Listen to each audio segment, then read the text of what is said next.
Pada bulan ketiga, setelah orang Israel keluar dari tanah Mesir, mereka tiba di padang gurun Sinai pada hari itu juga.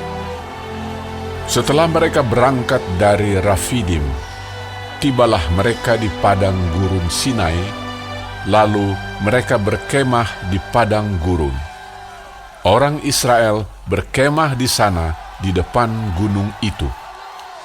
Lalu naiklah Musa menghadap Allah, dan Tuhan berseru dari gunung itu kepadanya. Beginilah kau katakan kepada keturunan Yakub, dan kau beritakan kepada orang Israel.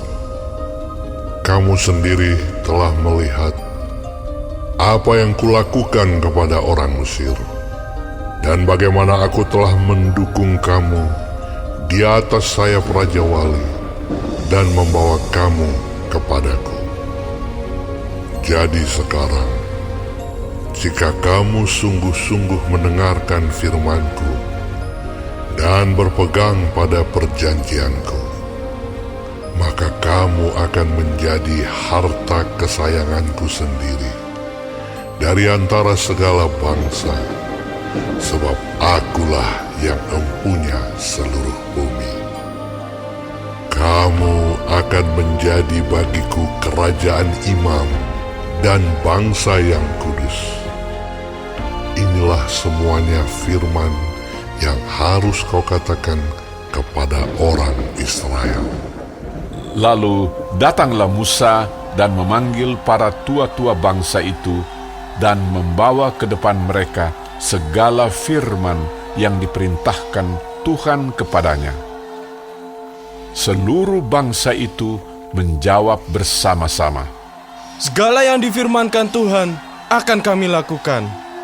Lalu Musa pun menyampaikan jawab bangsa itu kepada Tuhan. Berfirmanlah Tuhan kepada Musa, "Sesungguhnya Aku akan datang kepadamu dalam awan yang tebal, dengan maksud supaya dapat didengar oleh bangsa itu apabila aku berbicara dengan engkau, dan juga supaya mereka senantiasa percaya kepadamu." Lalu Musa memberitahukan perkataan bangsa itu kepada Tuhan.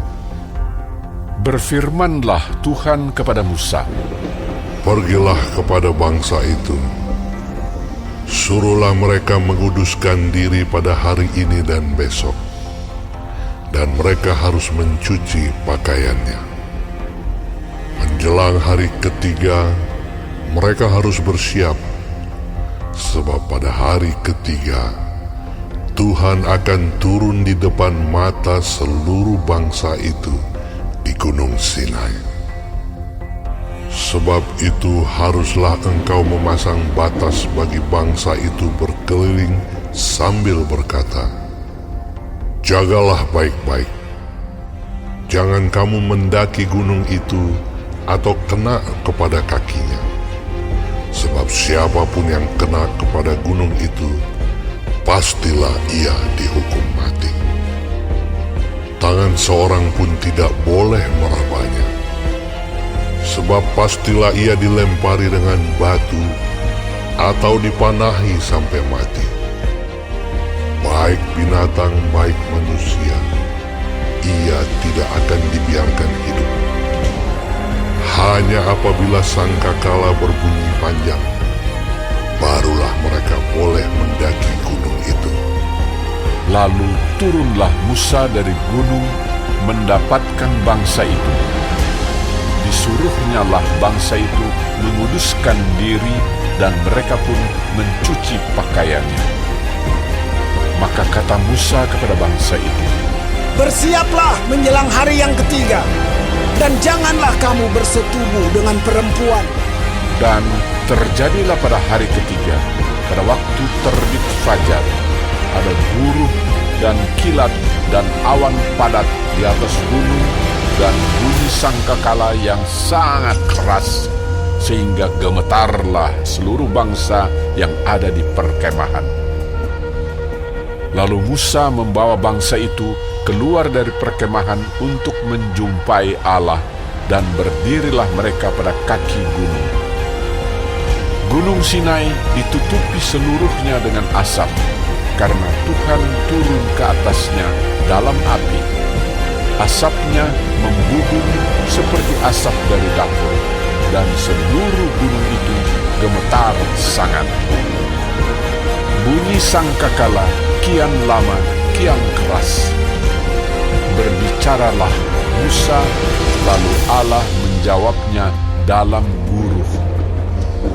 Lalu turunlah Tuhan ke atas gunung Sinai, ke atas puncak gunung itu.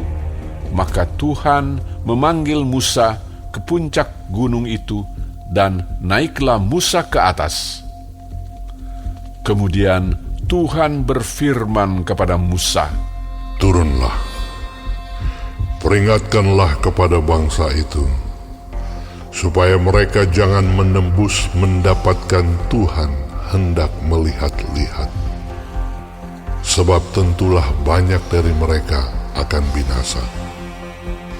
Juga para imam yang datang mendekat kepada Tuhan haruslah menguduskan dirinya, supaya Tuhan jangan melanda mereka. Lalu berkatalah Musa kepada Tuhan, Tidak akan mungkin bangsa itu mendaki gunung Sinai ini, sebab Engkau sendiri telah memperingatkan kepada kami. Demikian, pasanglah batas sekeliling gunung itu, dan nyatakanlah itu kudus. Lalu Tuhan berfirman kepadanya, Pergilah, turunlah, kemudian naiklah pula, engkau beserta Harun. Tetapi para imam dan rakyat tidak boleh menembus untuk mendaki menghadap Tuhan, supaya mereka jangan dilandanya. Lalu turunlah Musa mendapatkan bangsa itu dan menyatakan hal itu kepada mereka.